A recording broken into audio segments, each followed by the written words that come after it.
Hey y'all, it's Kobe R. Rice, and I am back again with another weekly creative update. Actually, this one is going to be a double update because, as you guys might have noticed, I did not make the time or really had the time at all to come to the podcast last week and give you guys an update, which I feel badly about. So sorry, guys. At the same time, there wasn't really much to update you on. And actually, even today, I think the podcast is going to be a little bit short. As you can probably tell, I am extremely exhausted. And this is actually me after a weekend of indulging in quite a bit of self care, which I'll get into in just a minute. But, basically, after taking like Thursday afternoon and evening off, Friday afternoon and evening off, and then all of Saturday off, which was like literally my first actual weekend in the past 6 weeks. Um, I still actually started Sunday pretty early and worked my entire way through the day. And even got up early this morning to finish work. So even though I took some time this weekend to like reorient and recuperate and all these other things, unfortunately, it sort of felt like it was for naught.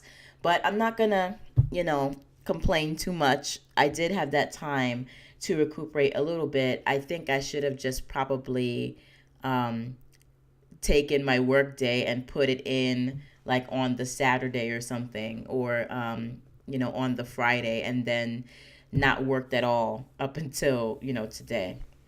Um, just FYI, I'm also graduate school is literally becoming a nightmare.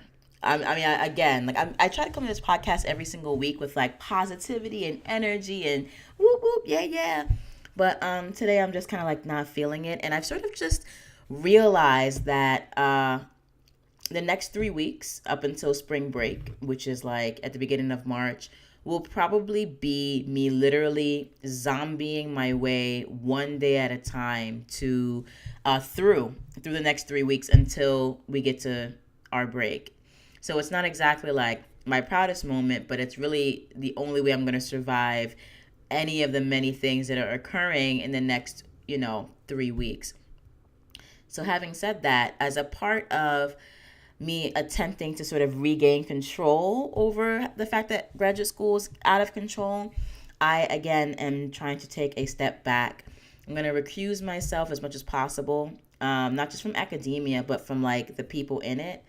Um, and more so their expectations, right? Because you guys might know if you've listened to the podcast long enough that this is not my first merry-go-round when it comes to graduate school. This is actually like my second grad degree slash advanced degree and my third degree overall. Hopefully it will be my last degree. And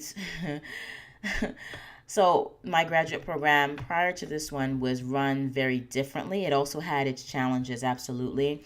But one major thing is that I do feel as though there was a bit more flexibility. The people running the program were a bit more seasoned in terms of understanding the logistical challenges of running a graduate program.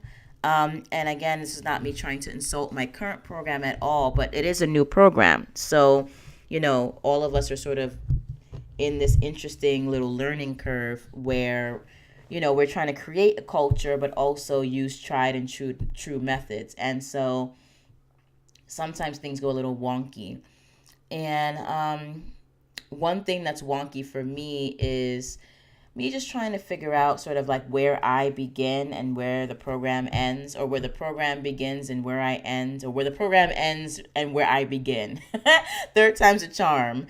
Um, third time is a charm. Yeah, so where the program ends and where I begin. And for the past 2 weeks, honestly, guys, graduate school and motherhood have basically completely taken over my life in these past 2 weeks. Like I literally every single time I sit down to make this podcast, I take all of my day-to-day reflections and my notes and my little jottings on what I've done for the day, And I literally just collate them and put them all into one document and organize them by theme or area of life. So I'll have one big chunk on my document labeled grad school, and I'll list all the things I did for graduate school. I have another chunk which is labeled mommying slash adulting, and I put everything that I do as a mother and just general stuff I have to do to like live as an adult under that as well, like running errands, cleaning the house, things like that.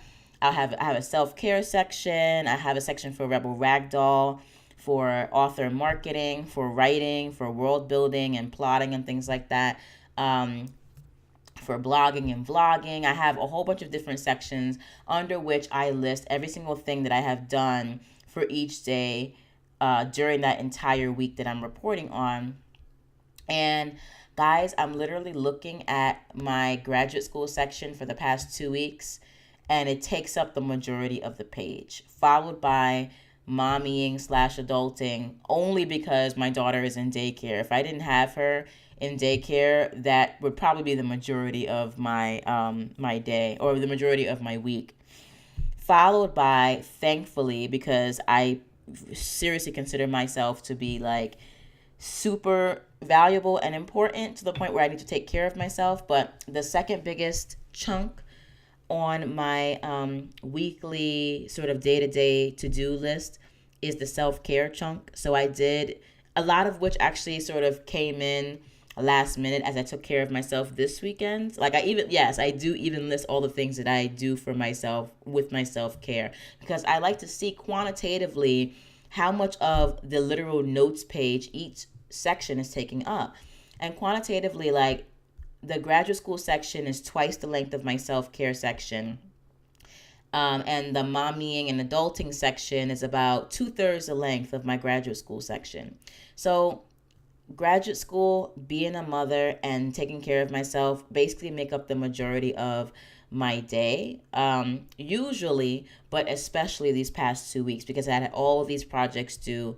And then I have to maintain like my general day-to-day work schedule, not just with my homework and readings and things like that, but also with the two TA shifts that I have.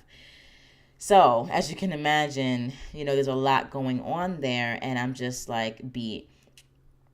But so this is why this entire podcast is entitled Time to Take a Step Back from Graduate School. The bigger thing that I'm dealing with in graduate school is the fact that, certain, I don't even know how to say this without sounding offensive or without outing individuals. So I'll say this instead. I think that there are some very realistic expectations of us as graduate students, and I definitely think that there are those who would hold some very unrealistic expectations of us as graduate students, and not all of those expectations have to do with our growth as artists or our growth as scholars or whatever. And it's frustrating because I feel like I work really hard. Like I feel like I essentially bust my ass in graduate school, and so yes, I do that. I feel like it's as though I show up the way I need to show up, like a damn gangster. And then in many sort of microaggressive ways, and they are microaggressive, I am being told at least once a week, if not multiple times a week, that, and it's not just me being told this, but we're getting the message occasionally that we're not working hard enough, or we should be holding certain schedules, and or we should be doing this then and that then. And it's just like as though we don't constantly bust our asses. Half of my cohort is not only taking 3 or 4 classes right now, but it's also knee deep in 4-hour rehearsals every day from 6 to 10. So I can't even imagine what their workload looks like.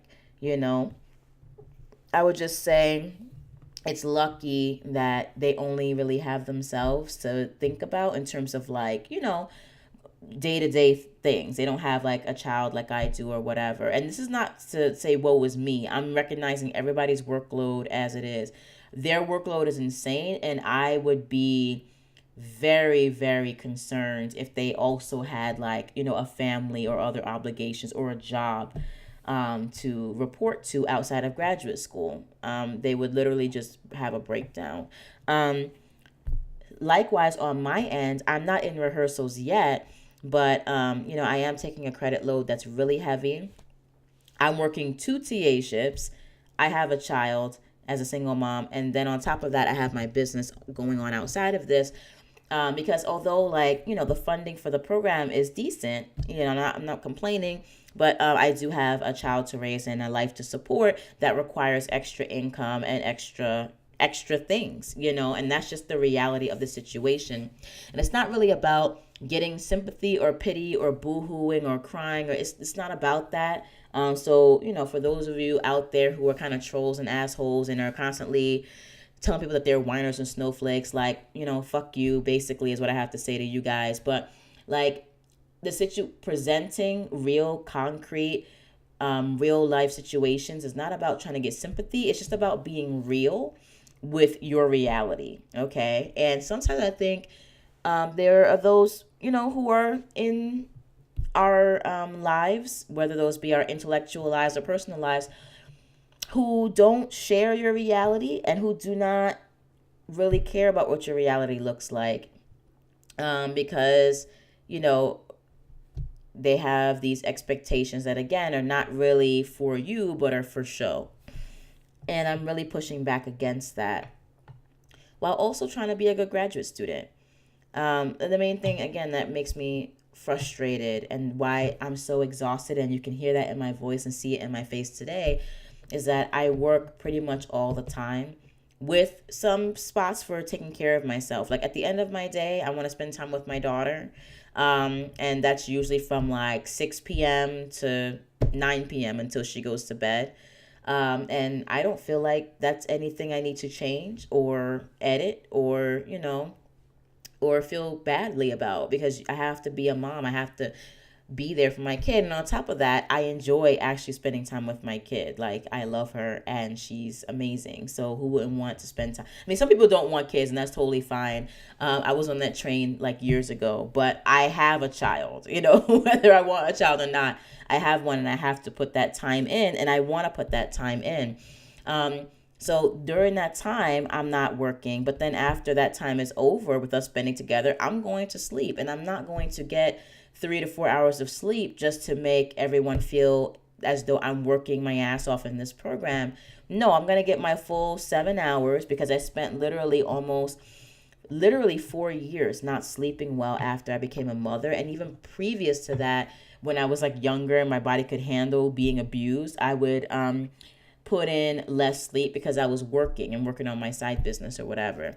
But nowadays, like, my body needs to like have to be healthy. It needs to be rested. It needs to, get that REM and those delta waves or whatever's going on in your brain when you're sleeping. And that's not really negotiable. Just like motherhood is not negotiable, and self-care for me is not negotiable. And graduate school just has to find ways to fit in around that, which I usually, for the most part, don't really have a problem doing, because I treat graduate school like I treat a job. But it's just, anyway, I say all that to say, I know this is a lot of venting, and this is not the kind of podcast I wanted to bring to you guys. So I will turn it around to something more positive in just a minute. But I just say that to say that for those reasons, I am like emotionally and mentally and intellectually taking a step back from graduate school, and essentially just basically tuning everybody the fuck out is what I'm doing right now. Anybody who's not really speaking my language of like self-care and reasonable expectations is really just going to be told to kick rocks with flip-flops and just go have a great life and get the fuck out of mine. Basically is how that's going to go. And I'm going to bebop with that, and then also zombie my way all the way up until spring break, getting everything that I need to get done, and just leaving all of the emotional pressure and the emotional microaggressions that I'm getting from certain people at the door, and letting them deal with that and letting them own that.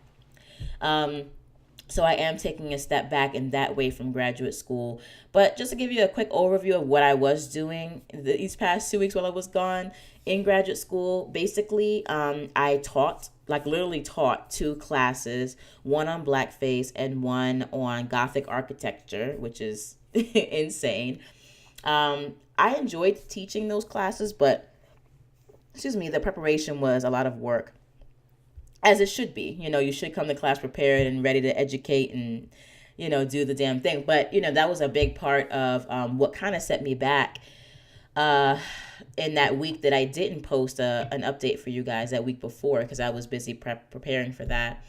I'm also working very closely with a playwright, dramaturging not one, but two of her full length plays. And so, in order to do that, not only am I reading the current plays that she has given to me, but I also have to cultivate and understand her writing style and background, which means reading her body of work. So that's a whole process. In that same class that I have to do the dramaturgy, we're also putting together a play festival. So, and we actually made pretty big strides recently by just closing off our submissions because the deadline was this past Sunday. And we got almost 60 submissions. And even today, although you guys know I usually don't report on Monday's events on the day that I'm recording a podcast because technically today counts as next week, but I'll report on it since it's related. We actually were able to narrow the entire list down, and I think we're going to have a really manageable list of potential play proposals that we will then request the full manuscript for, the full 10-minute manuscript for. So that's exciting. So we're organizing a play festival, and that's a part of like the class that we're doing. I've been, of course, like engaging in my teaching assistantships for the Haunted Scream, which is a horror class, and then for Theater Appreciation, which is a theater class. And those actually have been pretty enjoyable and pretty manageable. Although, I'm sort of in a constant tizzy and worry about, because one of them's an online class. So I'm just like thinking like, okay, am I doing enough? Did I get everything done?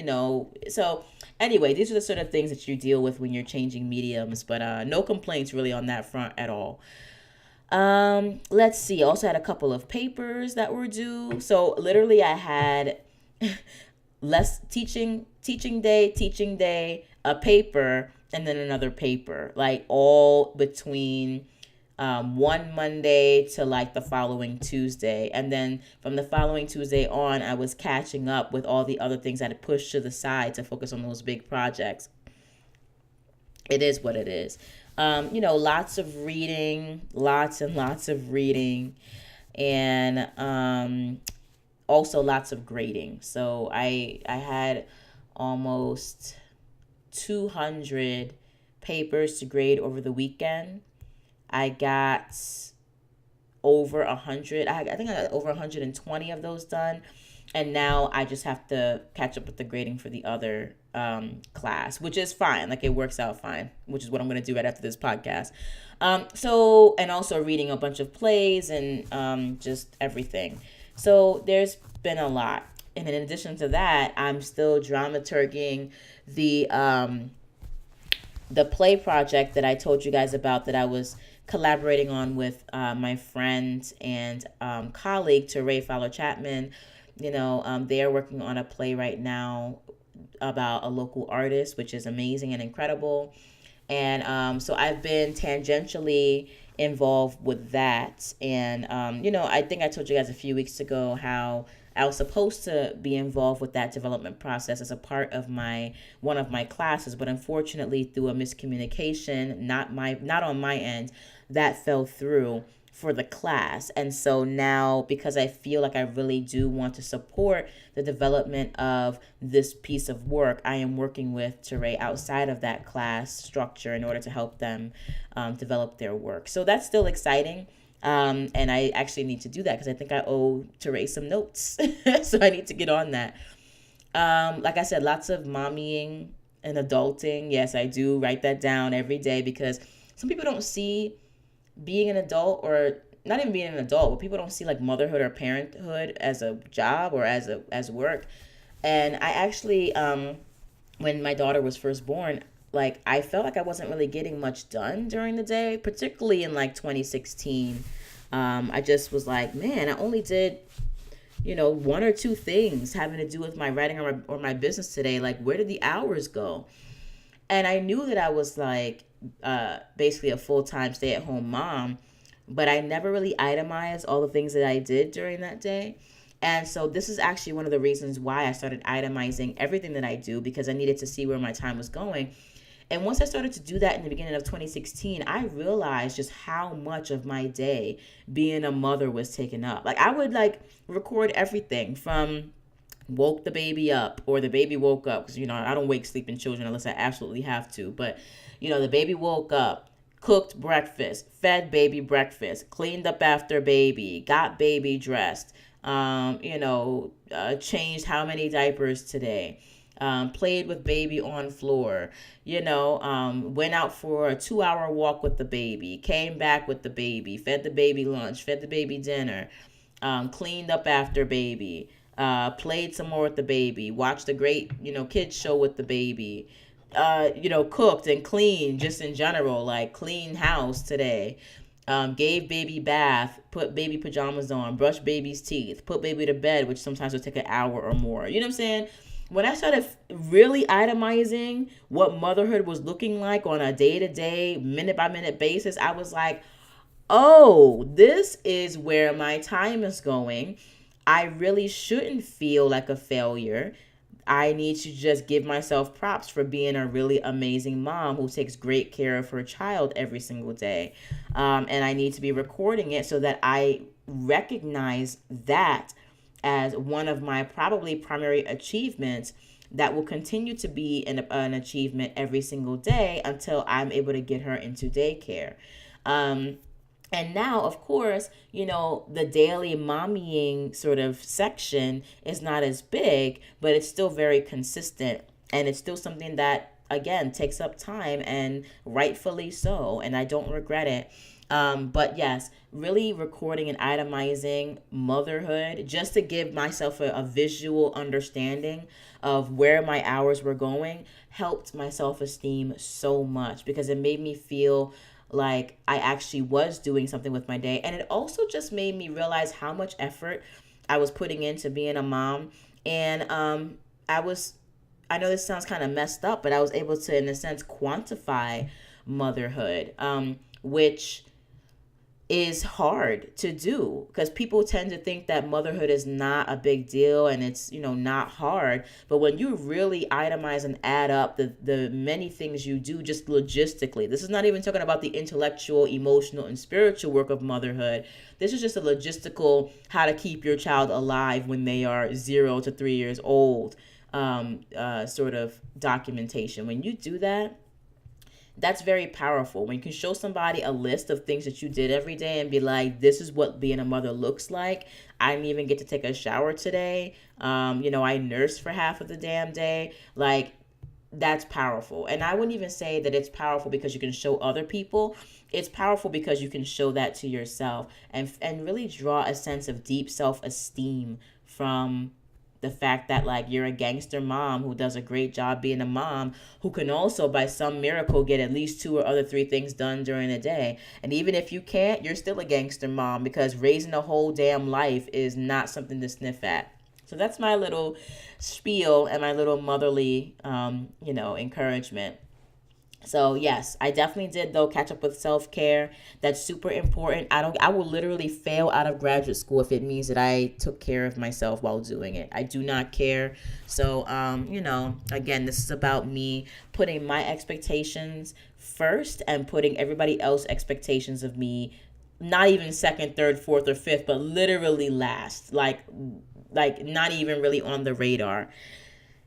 Anyway, let's move along. So what did I actually get done in terms of like my business and writing and world building? I'm excited because, all right, so I did get some writing done.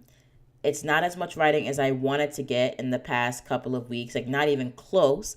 But I did work on the House of Death, and I also worked on Hollow Point. And the best part about this is that I used Dragon. So I started to train myself and my Dragon, essentially, my Dragon software, to help me dictate my novel and and all the things that I had to write, actually. And by the way, FYI, for those of you who are looking for software to help make your lives easier as writers and podcasters, Dragon also has an amazing transcription function where, for example, I was considering hiring a transcriptionist for my podcast, but actually, now I can just take my audio file, upload it to Dragon. Dragon will analyze it and then literally crap out the transcription for you. Now, mind you, I know that wasn't a pretty image, but that's basically what happened. So for one of my 1 hour podcasts, Dragon produced a 12-page transcription of everything that I said on the podcast. Now, mine, of course, it doesn't have all the things, the pretty things that we need in order to read. It doesn't put in punctuation unless you speak with punctuation during during the actual podcast, which you probably don't because that would be annoying. It doesn't have hard breaks, and it doesn't have spacing. So it's literally just like a wall of text.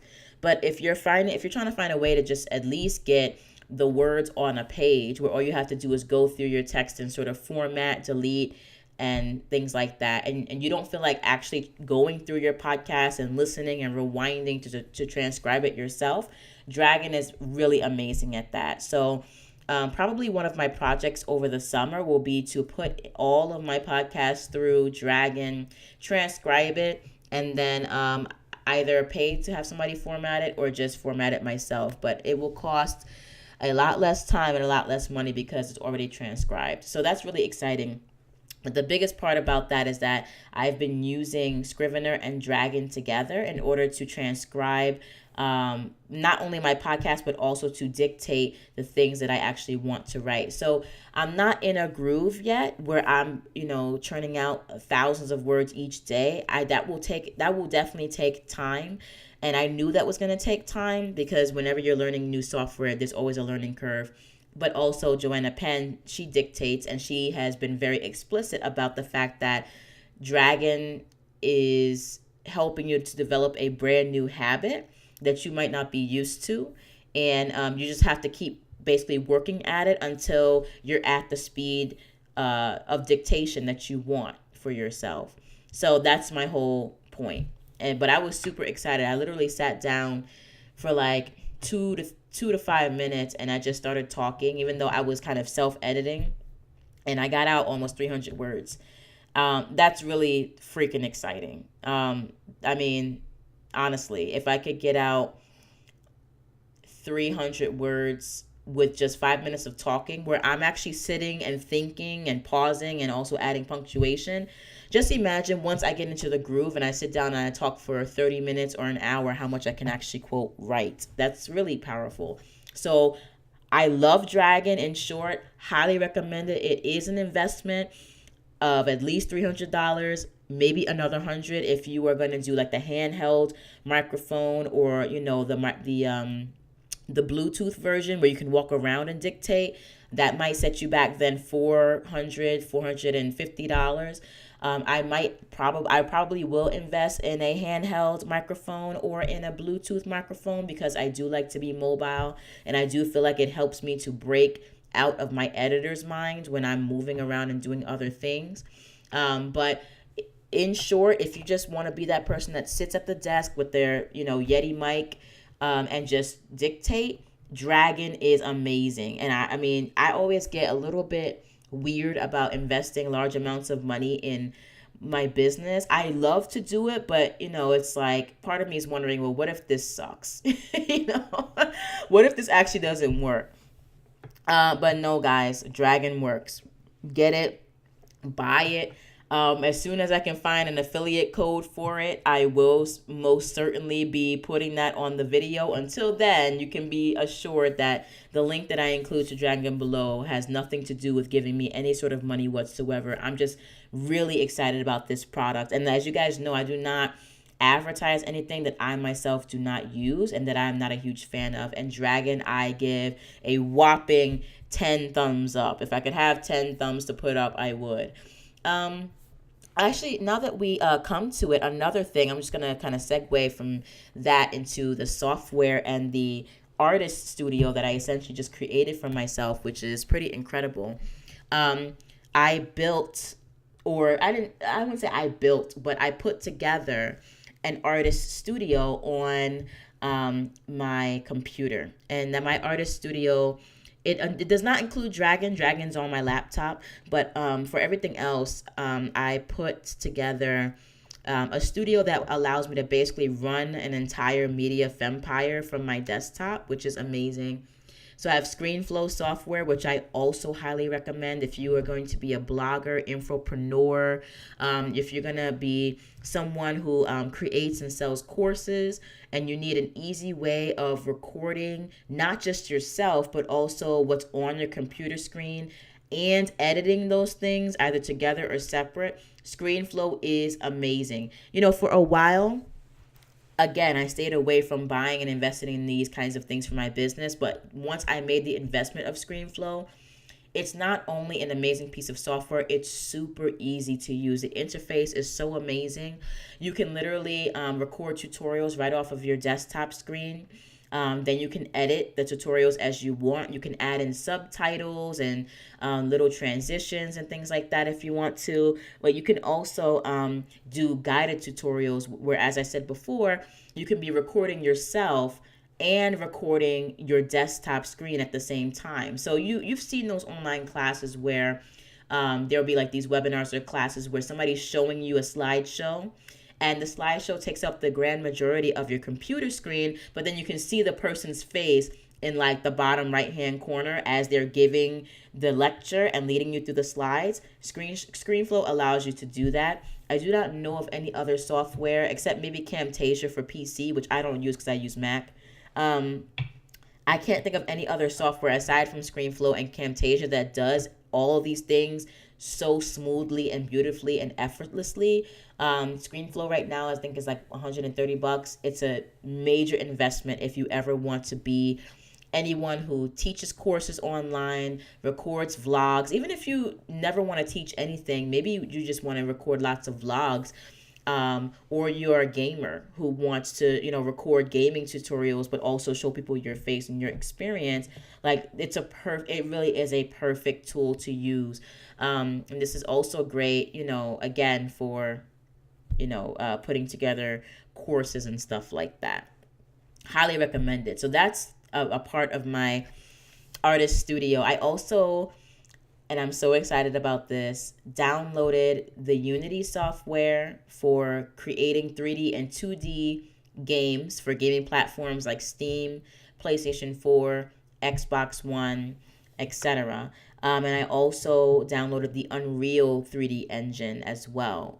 Both of these massive softwares / game engines allow you to design a 3D or 2D game from scratch. Unreal is a lot better at rendering amazing, like those amazing, graphically beautiful cutscenes where like the people and the places look super and hyper realistic. They're really great at creating and at rendering graphics. Unity is more about the gameplay and the game design.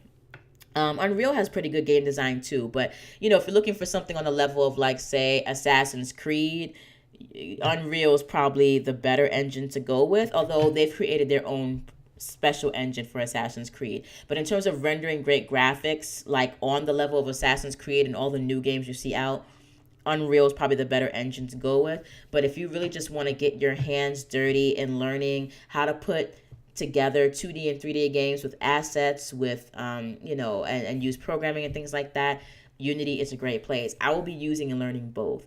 The added bonus to having Unity on my desktop is that it also allows you to develop games for virtual reality platforms as well as mobile platforms like iOS and Android. So I'm just super amped to get into my game development swag. I probably won't kick off that entire full journey until the beginning of summer, where my horrible grad school semester is over, but that is coming alongside some other things that I'm doing with my artist studio. Right now I also have the Adobe Creative Suite on my desktop, which is free through a educational license at my school, the University of Arizona. So that's really exciting to me. I have Premiere Pro. I also have Adobe After Effects. So Premiere Pro, for those of you who don't know, is for film editing, which is great, and filmmaking. Um, yes, I have Adobe After Effects, which is literally for creating special effects, and I'm so excited to just get into that and just learn everything about that. I do have also Photoshop, um, Prelude, which is good for ingesting. I'm losing my train of thought here. Good for ingesting film and film clips. So that helps you to kind of ingest your film clips, transcode them, and also label them before you put them into Premiere Pro, which is great. And let me look at my little desktop right now and see what else I have going on. And I have a whole bunch of other things from the Adobe Creative Suite as well. And I'm just super excited because I feel like I have a really amazing command center going on here for basically all the things that I want to do. Oh, my face is a little washed out here because my desktop just popped up, so just be patient with me. Yeah, so there are a lot of other things that I could have on my desktop slash control center from Adobe, like InDesign, Illustrator, but I don't really use those, especially because now I have Vellum, which is on my laptop, which is used to create really gorgeous ebooks and paperbacks without the necessity for literally laying out an entire book in InDesign. So it's not really much I can do with that. I think InDesign itself is better for like hardcore full-time graphic designers that deal with literally designing the layout of magazines and things like that, which is great. But I probably never end up doing that in my lifetime. Um, and then finally, I have DaVinci Resolve, which is a really wonderful editing suite by the people who make the Blackmagic camera. But the reason why I got DaVinci Resolve is because I wanted to learn a lot more about coloring and being a colorist for film. And I hear that DaVinci Resolve is incredible in terms of just like the interface and the workflow that you can use to make your films look amazing and gorgeous. So I'm super excited. I have my Scrivener, which gives me my novel writing and screenwriting software, which is great. And I think the only things that I really need now are just my Avid software for it's the film industry standard for film editing. And I can get a student license for just like a little over $100 for the year, which is amazing. So I will be doing that. I have my keyboard skins, so I can like have my keyboard shortcuts for both Premiere Pro and for Avid. And then I will probably also look into, when I can afford it, getting some movie scheduling software, like probably from Movie Magic, or whatever the industry standard is. But there's also some really great software from another company. I think it's called like Chimp Gorilla, Movie Gorilla, or something like that. I'll find out more. But I'm actually going to do a whole separate podcast on the Be Badass podcast at some point, talking about all the basic tools that I use to run my business, my little media empire in progress, from a publishing standpoint, filmmaking standpoint, and from a game design standpoint. I will be talking about all those. And then I'll also be talking in more depth, not just about the tools, but also about the different software systems, both free and paid, that I use to create my artist studio, which I'm really happy with and really proud of. So that was one really amazing, just lovely thing that I got from these past 2 weeks. I wasn't able to focus as thoroughly on a lot of the things that I wanted to do creatively, but the few things that I did do were like really impactful. Furthermore, coming into to home base here, I also was able to get a bit of marketing done. I finished the rough draft of the new version of The Taken. So I'm uploading a new ebook version of The Given and The Taken. And I'm also, in addition to uploading those new ebook versions, I'm also finally putting together the paperback versions of The Given and The Taken. So I basically focused on finishing the rough draft new layout for both of those books, which I will then be polishing and probably actually will have out before the end of this quarter. So I do foresee that happening probably over spring break. So I'm excited about that. I also did like a lot of work on developing and expanding my reader welcome funnel for my author brand, Colby R. Rice. Um, I just wanted there to be a much more comprehensive welcome mat for anybody who's joining my list, because I really want to start developing a wonderful list of super fans. And in order to do that, I need to take someone who doesn't know me at all and help them to get to know me through a series of emails, again, that are automatically sent out to them, that I craft ahead of time, that really speak to not just my work, because that's really important as a novelist, but also to like who I am and what my brand represents. So I start off on my email marketing automation sequence introducing myself very briefly, but more importantly, putting an emphasis on what got them onto the list in the first place, which is, did you get your free book, The Given? That's the most important thing. When readers hear from you and they basically got a freebie from you, they essentially just want to kind of dive into the freebie at first. And so the first correspondence that I have with them is just saying, hey, did you get your free book? If you didn't, make sure you go here and download it, because sometimes they might lose it, or they might have gotten it but they never downloaded it, etc. You want to make sure that they're doing that. And then it just launches on a sequence of, by the way, here's another free book for you. So I have like another free selection of books that are in my genre and that are like my tone and my voice to hand to them, which automatically makes readers super excited.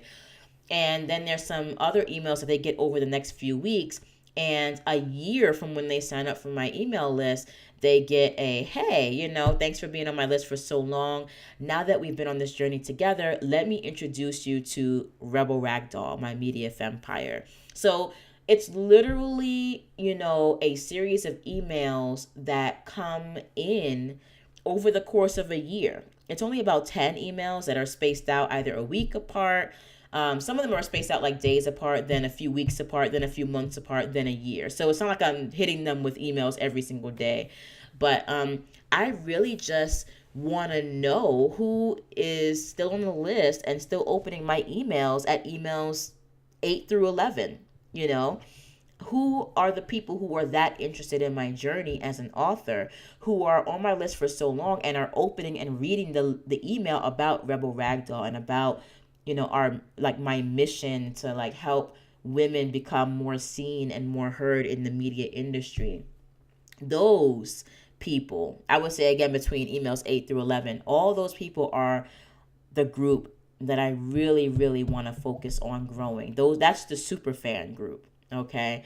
And that's like the tribe. That's where you move from just casual people who are just browsing, who may or may not get to know you and like you. You move from that point to super fans, and you really have yourself a really wonderful community and a growing career. So that's my whole point in focusing on the marketing funnel for Colby R. Rice. And I'm really happy I did that. And I'll be finishing that as well over the coming weeks.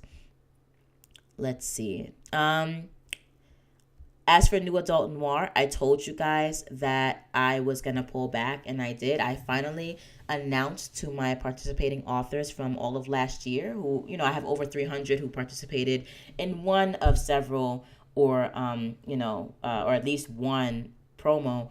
And I just let them know what was happening this year. And basically what was happening this year is that I was just pulling back literally until about mid-May. So what I've decided to do finally at New Adult Noir is to keep up my free monthly book promotions, which I think is important. I really think it's important to keep exposing readers to new authors through that freebie opt-in that is specific to dark and gritty sci-fi, fantasy, and horror. So I think that's super important. But as for the mega giveaways and the other endeavors I have planned for New Adult Noir, those will literally not even begin to take place until graduate school is pretty much over. And I have no qualms about that. I have no conflicts or inner contentions about that at all. Not only is this going to give me more time to just take a breath and step back and breathe, but it'll allow me to focus on those few things that are more immediate and more important right now. One of which is, of course, just getting through graduate school, but more importantly than graduate school, and I'm giving it the get out of my face, finger wave here, is just to get Hollow Point finished, like written and finished, and also get the Asylum series and the Hitman of Happily Ever After series built. Getting the worlds built, working out the plots, working out the characters. Those are things that I really want to focus on. And because I said this at the beginning of the year, that I wanted to keep my focus on shadow development, world building, and shadow writing, I had to pull back. And I definitely did that with New Adult Noir, and I have no regrets about that whatsoever. So finally did that. And then finally what I did, just a teeny tiny bit, was work on the Bohemian Badass's Plot Like a Badass template, which is a part of the Plot Like a Badass course that I'm working on for release this year. So, I didn't get nearly as many things that I wanted to get done for all of my creative projects and my creative life, but I did definitely guerrilla attack those projects, like guerrilla warfare, and while also doing pretty well in terms of keeping my cool and just keeping balance in graduate school and making sure that my self-care and my motherhood responsibilities were not suffering. So that's really all I have to say today. I mean, I feel more positive now that I'm like talking to you guys, and I feel like a little bit happier that I'm getting all this off of my chest, and also that I'm coming back to reconnect with you guys. Because it's really important to me to make sure that this podcast is on point, it's reliable, and that it just stays real, and it stays real and raw without being completely impolite to, other people. But I really strongly considered like waiting until next Monday to finish this podcast, and I said no. One, it's not fair to myself, who has committed herself to doing this, because I have to track my journey. But also for those of you who do listen to this, it's not fair to you guys. You expect a podcast every Monday. I'm gonna try my damnedest to give you a podcast every Monday, even if it is like a self-centered podcast about my journey. I hope that to a certain extent it is giving perspective, and it is like helping people to realize that you're not on this journey alone. And if anything, if for nothing else, that's why I need to show up, just to commit to that endeavor, to commit to that mission, to let people know, yes, I am a Black female sci-fi writer who is on an epic, fantastical journey to sci-fi writer and business ownership infamy, and nothing is going to stand in my way, and I'm not going to stop showing up until literally the day I close my eyes. So just putting that out there for you guys. Please send out your lovely thoughts and, and your prayers for me as I literally try to get my rebellious ass spirit through this graduate program this semester, because they're really trying me. But I do want to end with this. I do want to end with just a note of gratitude, just for everything, because I think that no matter what's going on, no matter how tired you are, to a certain extent, every day above ground, for the most part, is a good day. And there are always great things happening around us, even if they're basic things. Like you were able to, wake up today and take a walk through nature. Or, you were able to talk to your mom today. A lot of people, I talked to my mom today, and a lot of people in the world do not have that privilege and right. You know what I'm saying? They either don't have their moms in their lives, or unfortunately their mothers passed away, and I can still get up every day, as for now, to talk to my mother. And so just all these different things that we need to be grateful for, the people in our lives, the people that we love, the things that we love to do and that we're able to do, even if we don't have time to do them all the time. Just everything. So I'm going to end it on that positive note, and also end it with me being grateful for you guys, because that's always important.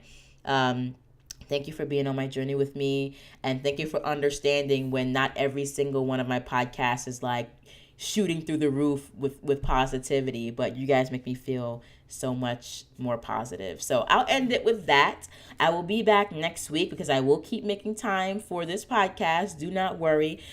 In the meantime, stay badass, stay indie, keep writing, keep creating, and I will talk to you guys soon. Bye.